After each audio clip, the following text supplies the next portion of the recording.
ಶ್ರೀ ಗುರು ಬಸವಲಿಂಗಾಯ ನಮಃ. ಈ ದಿನ ಶೂನ್ಯಪೀಠಾಧೀಶವು ವ್ಯೋಮಕಾಯ ಸಿದ್ಧ ಅಲ್ಲಮಪ್ರಭುದೇವರ ಒಂದು ವಚನವನ್ನು ನಾವು ನೋಡೋಣ.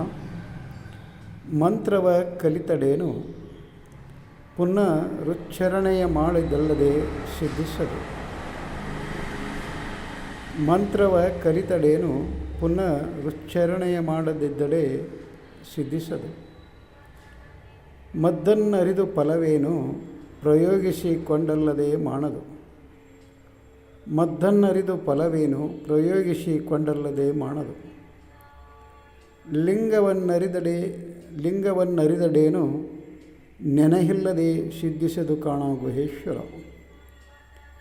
ಲಿಂಗವನ್ನರಿದಡೇನು ನೆನಹಿಲ್ಲದೆ ಸಿದ್ಧಿಸದು ಕಾಣ ಗುಹೇಶ್ವರ. ಇಲ್ಲಿ ಅಲ್ಲಮಪ್ರಭುದೇವರು ಈ ವಚನದಲ್ಲಿ ಏನು ಹೇಳ್ತಿದ್ದಾರೆ ಅಂದ್ರೆ, ಯಾವುದೇ ಒಂದು ಕ್ರಿಯೆ, ಒಂದು ಕೆಲಸ ಅದನ್ನು ಮಾಡಬೇಕಾದ್ರೆ, ಅದು ಸಿದ್ಧಿಸಬೇಕಾದ್ರೆ ಸತತವಾಗಿ ಅದು ಏನಾಗಬೇಕಂದ್ರೆ ಒಂದು ಪ್ರಯೋಗಶೀಲವಾಗಿರಬೇಕು. ಅನುದಿನವೂ ಅದರದ್ದು ಕ್ರಿಯೆ ನಡೀತಾ ಇರಬೇಕು ಅಂತ ಹೇಳ್ತಿದ್ದಾರೆ ಅವರು. ಹೇಗೆ ನಾವು ಒಂದು ಜೀವನದ ಒಂದು ಪ್ರಯಾಣದಲ್ಲಿ ಹೇಗೆ ಏನೇ ಒಂದು ಕಾರ್ಯವನ್ನು ಮಾಡುವಾಗ ಅದನ್ನು ಸತತವಾಗಿ ಮಾಡಿದಾಗ ಅದು ಕೊನೆಗೆ ಒಂದು ಗುರಿ ಮುಟ್ತದೆ. ಎಲ್ಲಾದರೂ ಯಾವುದಾದ್ರೂ ಒಂದು ಊರಿಗೆ ಹೋಗಬೇಕಾಗಿತ್ತು, 10 ಹೆಜ್ಜೆ ಹೋದ್ವಿ, ಮತ್ತು ಹೊಳ್ಳಿ ಬಂದ್ವಿ, ಮತ್ತು 10 ಹೆಜ್ಜೆ ಹೋದ್ವಿ, ಹೊಳ್ಳಿ ಬಂದ್ವಿ ಅಂದ್ರೆ ಆ ಊರನ್ನು ಮುಟ್ಟೋಕ್ಕಾಗೋದಿಲ್ಲ, ಆ ಗುರಿಯನ್ನು ಮುಟ್ಟೋಕ್ಕಾಗಲ್ಲ. ಅಂದರೆ ಸತತವಾಗಿ ಅಲ್ಲಿ ಪ್ರಯಾಣ ಮಾಡ್ತಾ ಮಾಡ್ತಾ ಮಾಡ್ತಾ ಮಾಡ್ತಾ ಇದ್ದಾಗ ಅದು ಸಿದ್ಧಿಸ್ತದೆ, ಆ ಗುರಿ ಮುಟ್ಟುತ್ತದೆ. ಇಲ್ಲದೆ ಹೋದರೆ ಅದು ಮುಟ್ಟೋದಿಲ್ಲ. ಅಂದರೆ ಇದು ಸತತವಾದ ಒಂದು ಅಭ್ಯಾಸ ಮತ್ತು ಅಧ್ಯಯನ, ಜಪ ತಪ ಇವೆಲ್ಲ ಸತತವಾಗಿ ನಡೀತಾ ಇದ್ದರೆ ಮಾತ್ರ ಅದೊಂದು ಏನಾದರೂ ಅಲ್ಲಿ ನಮಗೆ ಒಂದು ಪರಿಣಾಮ ಸಿಗ್ತದೆ. ಇಲ್ಲದೆ ಹೋದರೆ ಆಗೋದಿಲ್ಲ ಅದು ಅನ್ನೋದನ್ನು ಈ ವಚನದಲ್ಲಿ 1-2-3 ದೃಷ್ಟಾಂತಗಳನ್ನು ಅವರು ನಮಗೆ ಕೊಡ್ತಾ ಇದ್ದಾರೆ. ಮಂತ್ರವ ಕಲಿತಡೇನು ಪುನರುಚ್ಚಾರಣೆಯ ಮಾಡದಿದ್ದಲ್ಲೇ ಸಿದ್ಧಿಸದು. ಅಂದರೆ ಸಾಮಾನ್ಯವಾಗಿ ಒಂದು ದೀಕ್ಷೆಯನ್ನು ಕೊಡುವಾಗ ಅಲ್ಲಿ ದೀಕ್ಷಾಗುರು ಒಂದು ಮಂತ್ರವನ್ನು ಅಲ್ಲಿ ಬೋಧನೆ ಮಾಡಿರ್ತಾರೆ. ಅವರು ಆ ಮಂತ್ರವನ್ನು ಬೋಧನೆ ಮಾಡಿದಾಗ ನಾವು ಅದನ್ನು ಅವ್ರು ಹೇಳಿದಾಗ ಹೇಳಿ, ಅವರು ಹೇಳಿದಂಥ ಮಂತ್ರವನ್ನು 1-2 ಸಲ 3 ಸಲ ಅದನ್ನು ಪಠಿಸಿ ಅಲ್ಲಿ ಕೈ ಬಿಟ್ಬಿಟ್ರೆ ಅದು ಇಲ್ಲ ನನಗೆ ಅದು ಮಂತ್ರ ಬರ್ತೈತಲ್ಲ, ಅದು ಓಂ ನಮಃ ಶಿವಾಯ ಇರ್ಬೋದು, ಓಂ ಲಿಂಗಾಯ ನಮಃ ಇರ್ಬೋದು, ಓಂ ಶ್ರೀ ಗುರು ಬಸವಲಿಂಗಾಯ ನಮಃ ಇರ್ಬೋದು, ಯಾವುದೇ ಮಂತ್ರ ಇರಲಿ, ಅದು ಇಲ್ಲ ಕಲ್ತದನಲ್ಲ ಅದನ್ನ ಅಂತ ಹೇಳಿದರೆ ಅದು ಸಿದ್ಧಿ ಆಗೋದಿಲ್ಲ. ಅದಕ್ಕೆ ಏನು ಹೇಳ್ತಾರೆ, ಸತತವಾಗಿ ಅದನ್ನು ಪುನರುಚ್ಚಾರಣೆ ಮಾಡಬೇಕು ಅಂತ ಹೇಳ್ತಾರೆ. ಮತ್ತೆ ಮತ್ತೆ ಮತ್ತೆ ಮತ್ತೆ ಅದನ್ನು ಪ್ರತಿದಿನವೂ ಅದನ್ನು ಪಠಿಸ್ತಾ ಇರಬೇಕು. ದಿನಾನೂ ಅದನ್ನು ಪಠಿಸಿ ಜಪಿಸಿದಾಗ ಅದಕ್ಕೊಂದು ಸಿದ್ಧಿ ಆಗ್ತದೆ. ಅದು ಮಂತ್ರಸಿದ್ಧಿ ಅಂತ ಏನು ಹೇಳ್ತಾರಲ್ಲ, ಹಾಗೆ ಆ ಒಂದು ಮಂತ್ರಸಿದ್ಧಿ ಆಗಬೇಕಾಗಿತ್ತು ಅಂದರೆ ಅದನ್ನು ಮತ್ತೆ ಮತ್ತೆ ಮತ್ತೆ ಮತ್ತೆ ಅದನ್ನು ಜಪ ಮಾಡ್ತಾ ಇರಬೇಕು, ಅದು ಸ್ಮರಣೆ ಮಾಡ್ತಾ ಇರಬೇಕು, ಅದನ್ನು ಉಚ್ಚಾರಣೆ ಮಾಡ್ತಾ ಇರಬೇಕು. ಆದಾಗ ಮಾತ್ರ ಅದು ಮಂತ್ರಸಿದ್ಧಿ ಆಗ್ತತಿ ಅನ್ನೋದನ್ನು ಇಲ್ಲಿ ಅಲ್ಲಮಪ್ರಭುದೇವರು ಹೇಳ್ತಾ ಇದ್ದಾರೆ. ಹಾಗೆ ಮುಂದೇನು ಹೇಳ್ತಾರೆ ಅವರು, ಮದ್ದನ್ನರಿದು ಫಲವೇನು ಪ್ರಯೋಗಿಸಿಕೊಂಡಲ್ಲದೆ ಮಾಡದು. ಸಾಮಾನ್ಯವಾಗಿ ಯಾವುದೇ ಒಂದು ಕಾಯಿಲೆಗೆ ಒಬ್ಬ ಡಾಕ್ಟ್ರು ಒಂದು ಗುಳಿಗೆನೋ ಅಥವಾ ಔಷಧಿನೋ ಒಂದು ಚುಚ್ಚುಮದ್ದು ಏನಾದರೂ ಅದನ್ನು ಅವರಿಗೆ ಒಂದು ಕಾಯಿಲೆ ಬಂದಾಗ, ರೋಗ ರುಜಿನ ಬಂದಾಗ ಅಲ್ಲಿ ಕೊಡಮಾಡಿರ್ತಾನೆ.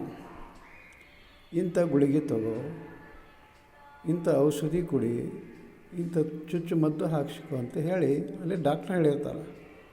ಆದರೆ ಅಲ್ಲಿ ರೋಗಿ ಇದ್ದವ ಇಲ್ಲ ನನಗೆ ಗುಳಿಗೆ ಇಂಥ ತಗೋ ಅಂತ ಹೇಳ್ಯಾರ, ಅದು ಗೊತ್ತೈತೆ ನನಗೆ, ಇಂಥ ಟಾನಿಕ್ ಕುಡಿ ಅಂತ ಹೇಳ್ಯಾರ, ಇಂಥ ಔಷಧಿ ಕುಡಿ ಅಂತ ಹೇಳ್ಯಾರ. ಅದು ಗೊತ್ತೈತೆ ನನಗೆ ಅದು ಯಾವುದು ಅನ್ನೋದು ಅಂತ ಅಂದ್ಕೊಂಡಾಗ ಆತನಲ್ಲಿರುವಂಥ ಒಂದು ಕಾಯಿಲೆ ಏನಿದೆಯಲ್ಲ ಅದು ವಾಸಿ ಆಗೋದಿಲ್ಲ, ಆತ ಗುಣಮುಖ ಆಗೋದಿಲ್ಲ, ಮತ್ತು ಆತ ರೋಗಿಯಾಗಿ ಉಳಿದು ಬಿಡ್ತಾನೆ.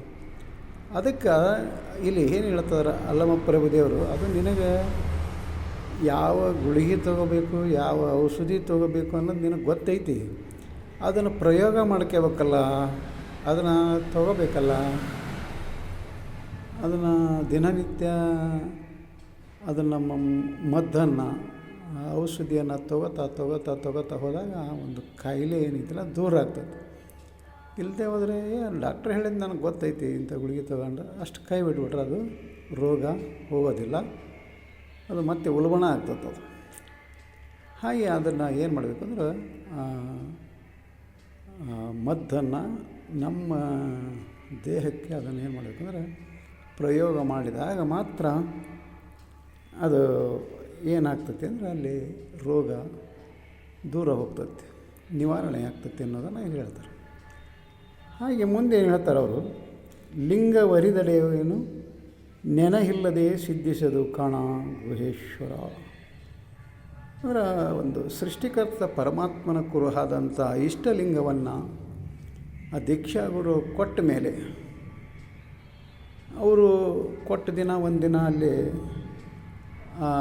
ಸೃಷ್ಟಿಕರ್ತ ಪರಮಾತ್ಮನ ಒಂದು ನೆನಹು ಮಾಡಿ, ಆತನ ಒಂದು ಪ್ರಾರ್ಥನೆ ಮಾಡಿ, ಒಂದು ಪೂಜೆ ಮಾಡಿ ಅಲ್ಲಿ ಕೈ ಬಿಟ್ಟರು ಸಾಕಲ್ಲ ಅಂದ್ರೆ ಅದು ಸಾಧ್ಯ ಇಲ್ಲ, ಅದು ಸಿದ್ಧಿಸೋದಿಲ್ಲ ಅನ್ನೋದನ್ನು ಇಲ್ಲಿ ಅಲ್ಲಮಪ್ರಭು ದೇವರು ಹೇಳ್ತಾರೆ. ಹಾಗಾದರೆ ಏನಂದರೆ ದಿನನಿತ್ಯನೂ ಅದನ್ನು ಲಿಂಗ ಪೂಜೆ, ಲಿಂಗಾರ್ಚನೆ, ಲಿಂಗ ನೆನಹು ಹಾಗೆ ಮಾಡ್ತಾ ದಿನನಿತ್ಯ ಅದನ್ನು ಮಾಡಿದಾಗ ಅಲ್ಲಿ ಒಂದು ಸಿದ್ಧಿ ಆಗ್ತದೆ.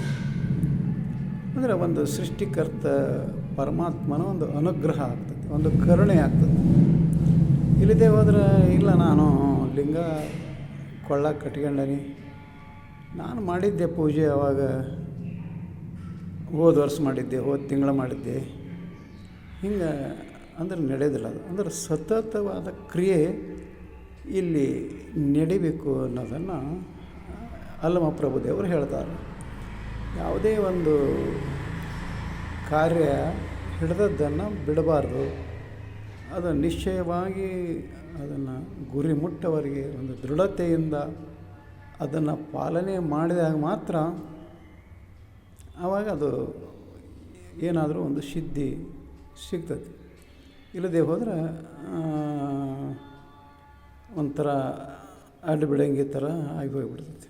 ಅದಕ್ಕೋಸ್ಕರ ಇಲ್ಲಿ ಅಲ್ಲಮಪ್ರಭು ದೇವರ ಈ ವಚನದ ಒಂದು ಸಂದೇಶ ಏನಂತ ಕೇಳಿದಾಗ, ನಾವು ಏನೇ ಒಂದು ಕಾರ್ಯವನ್ನು ಹಿಡಿದ ಮೇಲೆ ಸತತವಾಗಿ ಅದನ್ನು ಮಾಡ್ತಾ ನಿನ್ನೆ ಮಾಡಿದ್ವಿ ಇವತ್ತೇನು ಮಾಡೋದು ಬಿಡು ಅನ್ನೋಂಗಿಲ್ಲ, ದಿನಾಲೂ ಅದನ್ನು ಮಾಡ್ತಾ ಹೋದಾಗ ಅದು ಅಲ್ಲಿ ಅದರ ಒಂದು ಫಲ, ಒಂದು ಪ್ರತಿಫಲ ಸಿಗ್ತದೆ. ಇಲ್ಲದೆ ಹೋದರೆ ಅದು ಸಿಗೋದಿಲ್ಲ ಅನ್ನೋದನ್ನು ಅಲ್ಲಮಪ್ರಭು ದೇವರು ಈ ವಚನದಲ್ಲಿ ನಮಗೆ ಸಂದೇಶವನ್ನು ಕೊಡ್ತಾರೆ.